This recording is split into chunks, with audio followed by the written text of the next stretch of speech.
Salve, salve nação esmeraldina, você torcedor, você torcedora do maior e mais querido do Centro-Oeste. Mais uma vez aqui com a gente no canal Eu Sou Esmeraldino. Hoje vamos falar sobre as últimas notícias do Goiás.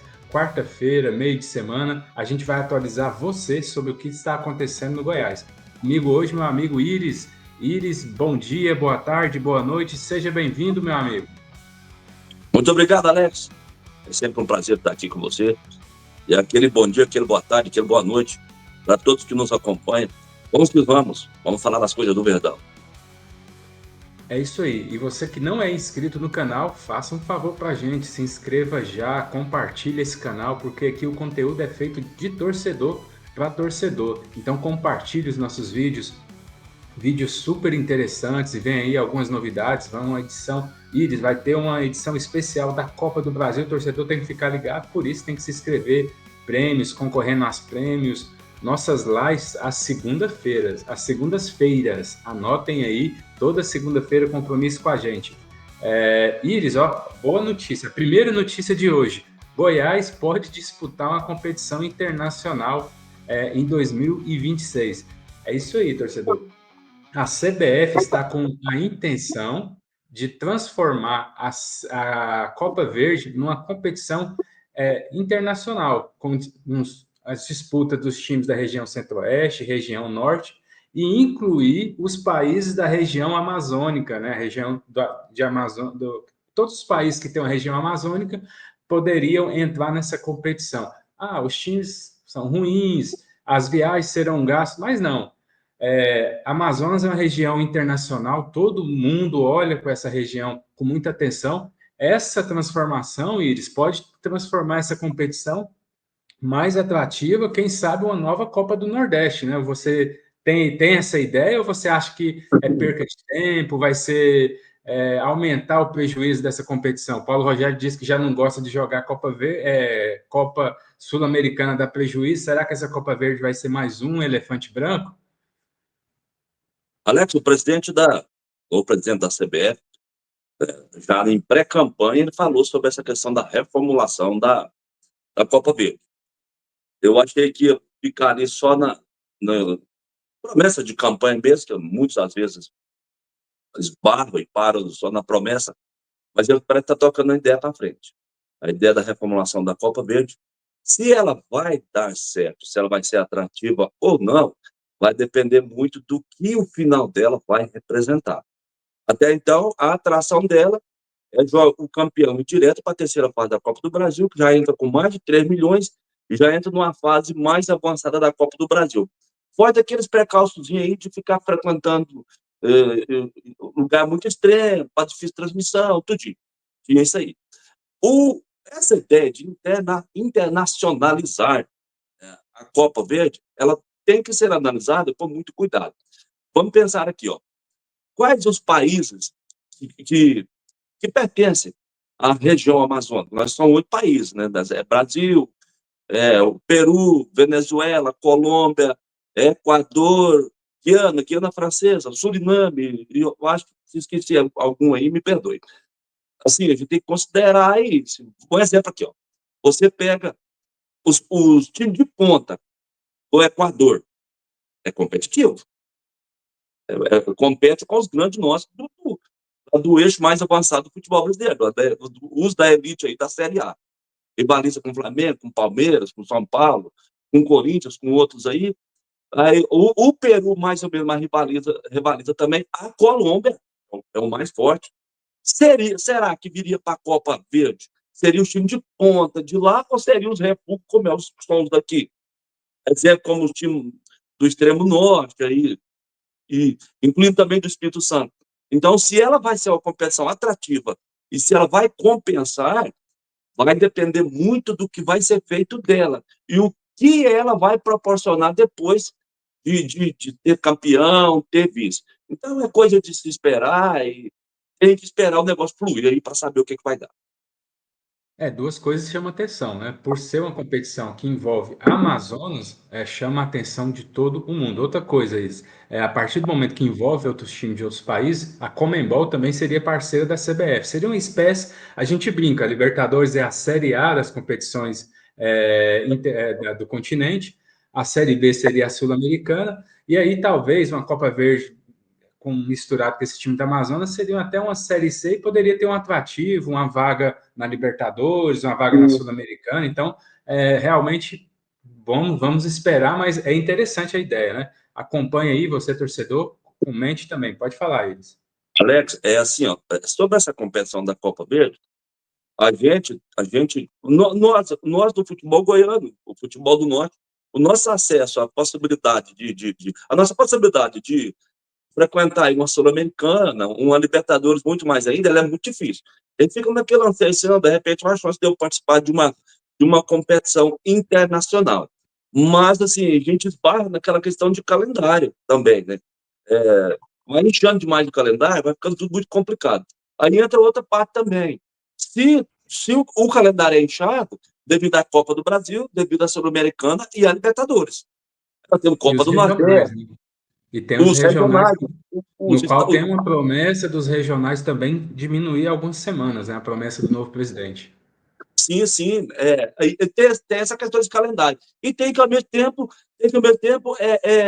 abarcar aí, ó, atender as necessidades de clubes aí, clube demais num país igual ao Brasil, de dimensão continental, são clubes demais que não frequentam séries mais avançadas, que não frequentam competição internacional, que tem que ser atendido também. Então, isso tem que ser analisado com muito cuidado. Você tocou numa coisa interessante sobre essa questão dos estaduais. Ontem eu estava vendo uma entrevista do Adson Batista, né, com o nosso colega Geliesa Paulo, e foi falar sobre essa questão dos estaduais. O Adson acha que os estaduais estão com os dias contados, ou meses, ou anos contados. Não sei como que eles vão fazer para acabar com os estaduais, porque como que você vai contemplar, como que você vai servir, como que você vai ajudar na subsistência de um goianese da vida, de uma Aparecidense, estou falando dos nossos aqui, hein? De um Goiatuba, de um Goiânia, de um Anápolis, como que vai ficar isso aí? Esse time vão ficar sem calendário? Então, assim, vai ser uma coisa que é um debate bom. É um debate bom, vai ter que fluir muito para poder fazer essas mudanças que estão querendo. É um bom tema para os próximos vídeos. Você, torcedor, comenta aí sobre essa internacionalização da Copa Verde. Deixe seu comentário, deixe seu like. Gostou do que o Iris falou, do que o Alex falou? Também tem sua opinião própria? Não deixe de comentar. Iris, o elenco do Goiás se reapresentou. A gente vai até compartilhar aí a tela da reapresentação e algumas novidades do Goiás, Iris. O início da preparação do jogo contra Volta Redonda no domingo, às 4 horas, no estádio da Serrinha. Todos os caminhos devem levar a Serrinha. E Messias, né? Messias continua aí fora de combate há aproximadamente 15 dias. Uma preocupação para esse elenco, o Mancini vai ter que arrumar solução para a zaga um pouco menos, né? Porque Lucas Ribeiro já está à disposição do Mancini. A outra novidade é que talvez, né? Esli Garcia poderá pintar, e tá aí a terceira novidade, né? Benítez. Iris, Mancini tem que trabalhar firme para arrumar essa zaga. Benítez à disposição. Pode ser que Esli Garcia retorne. Se não retornar nesse jogo, ele não vai retornar no jogo de Alagoas contra o CRB, então ele deve voltar contra o Atlético. Mas enfim, o elenco tomando forma para se manter aí na liderança, eles. Muito bem, Alex. Isso aí mesmo, jogo muito importante, jogo que são 3 pontos que precisam ser somados, mas tem que ir lá e jogar. Sobre essa questão da zaga aí, o Mancini vai ter que quebrar um pouquinho a cabeça aí, muito bom o retorno do contestado e criticado Lucas Ribeiro, mas se faz necessário. E aí vai ficar aquela indecisão se ele vai manter o Antony, depois daquela atuação dele desastrosa, e depois de ter sacado ali no meio do segundo tempo, depois de 2 falhas, ele teria que improvisar, né? E com o Gonzalo, com o outro ali no lugar do Antony. Então vai ficar esse pepino aí, deixa aí que o Mancini tem competência para poder gerir isso aí, para poder definir, organizar essa questão da nossa zaga aí. Sobre a possibilidade do Benítez e do Wesley, nenhum dos dois, certeza que não vai começar jogando. Para mim seria uma grande novidade se isso acontecesse. Poderão, né, serem lançados durante o jogo, acredito que vão para o banco, né? O Benítez possivelmente fará a sua estreia aí no segundo tempo, uma substituição muito boa, uma opção chegando para o treinador. E vão torcer muito para o Wesley voltar bem, voltar a fim de jogar, voltar disposto, né, e se apresentando bem, porque o nosso ataque ele tem sofrido quando vem as substituições. A gente coloca o Arthur Kaique, já está cansativo ficar falando, eu e o Cássio aqui bate muito no Arthur Kaique, eu acho ele assim, muito limitado, ele é aquele jogador que ele não segura a marcação, as jogadas no pé dele normalmente morrem, aquela disputa de bola, de 10 ele perde 9,5, alguns contra-ataques, nada contra o Arthur Kaique, mas quando o Enel entra, o ataque fica praticamente inexistente. Lembrando que o Wesley Garcia pode estar à disposição, pode ser que ele componha ali o banco. Só, torcedor, anote na agenda aí os próximos jogos do Goiás. Dia 8, no domingo, às 16 horas, contra o Volta Redonda. Dia 14, o Goiás vai a linda Alagoas, a linda Maceió, Alagoas, para enfrentar o forte time do CRB. Depois, dia 23, volta a Goiânia para enfrentar o Atlético de São João del Rei.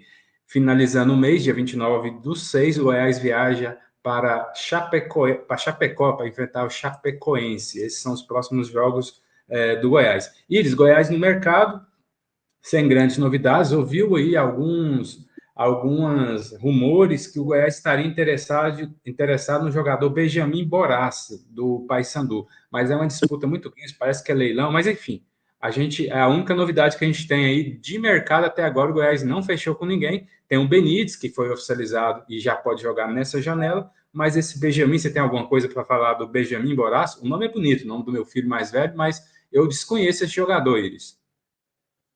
Alex, voltando a falar aqui novamente do Paysandu, hein, Goiás e Paysandu de novo.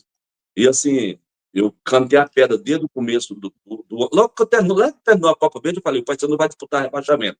Falei com conhecimento de causa, tanto é que está lá, o último colocado, apenas 4 pontinhos, não quer dizer que vai ser rebaixado, mas possivelmente, como eu venho falando, desde antes de começar o campeonato, pelo que eu vi na Copa Verde, o Paysandu é candidato ao rebaixamento, vai disputar rebaixamento, se não rebaixar, para mim vai ser uma novidade. Goiás novamente envolvido com o Paysandu. Não tem como eu comentar sobre esse jogador aí, ó. Eu não conheço, ele não estava no final da Copa Verde, não lembro desse jogador. Se estava no banco. Cara, sei lá, buscar reforço num time que está lá, o último colocado, não é nenhum preconceito, pode ter valores lá, assim. E um jogador que eu não conheço, de repente é um menino que está se despontando lá, da base, e de repente está trazendo para Não, não, não, o menino não, está sendo disputado aí, mas ele está fazendo leilão também, acho. Assim, apesar que, por exemplo, o Ross está numa fase, mas talvez encaixaria no Goiás, lá tem alguns jogadores que seriam aproveitados, mas você tem razão, né? E assim, até para complementar isso sobre contratação, a gente não pode esquecer, o torcedor do Goiás, uma coisa, isso, o Goiás é líder, faz uma campanha belíssima. O que acontece com os times da Série B quando faz uma campanha boa? O time da Série A é interessado. O nosso arquirrival Vila Nova está perdendo aí o atacante, né? Aquele atacante muito bom. Quer dizer, manter esse time sem perder jogadores para times de Série A ou times da Europa também passa a ser o reforço, né, Iris? Sim, passa. Mas o Goiás, nessa questão de perder jogador, ele é precavido. Normalmente faz contrato bem feito e normalmente põe valores. Não é um time vira-lata que chega com 200, 300 mil e leva. Normalmente tem valores de multa considerável. Isso não me preocupa, não. E faz parte do mercado do futebol, faz parte. Isso aí é coisa que a gente tem que conviver com isso aí. É isso aí. Para finalizar, eles vamos mudar um pouquinho aqui. Goiás sempre em primeiro lugar, nosso canal é Esmeraldino, mas essa semana tem a seleção brasileira. O time de Carlos Ancelotti deve estrear, né, no comando da seleção. Já está lá no Equador, em Guayaquil, né? Chegou ontem.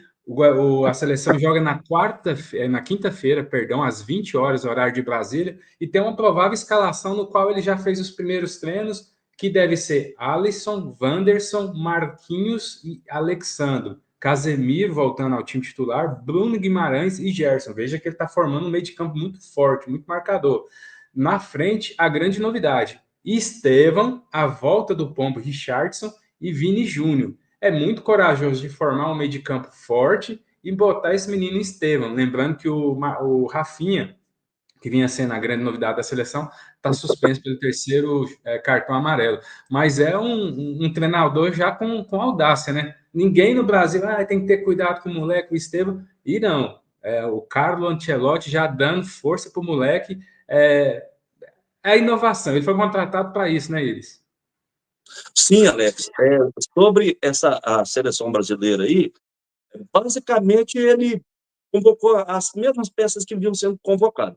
A expectativa aí é a áurea, novidade do treinador, com as suas ideias, com a sua capacidade de convencimento, com a sua capacidade de vestiário, com a sua capacidade de dia a dia, de treino. Cara, eu gostei. Eu só não gostei, eu acho que o Alisson aí. Eu sempre fui um crítico do Alisson. Eu acho que nós temos um goleiro melhor. Não vou ficar sendo enjoado aqui. É um goleiro que foi para 2 Copas, nós fomos eliminados em 2 Copas dos últimos que tivemos, com gols, tomando gol totalmente defensável. Não concordo. Eu gostei demais do meio de campo. Para mim, vai se dar bem. Eu gostei demais do meio de campo, principalmente a volta do Casemiro. Não, muito bom. E o ataque ficou legal também, cara. É expectativa nova, torcer demais para dar certo. Eu acredito que vai dar certo. É isso aí, lembrando, só para finalizarmos aqui o vídeo, o Cláudio Tafarel continua sendo o preparador de goleiro. Talvez aí o Carlos não queira, respeitou aí a hierarquia, não quis mexer por enquanto no Alisson, mas o Iris de fato sempre foi um crítico.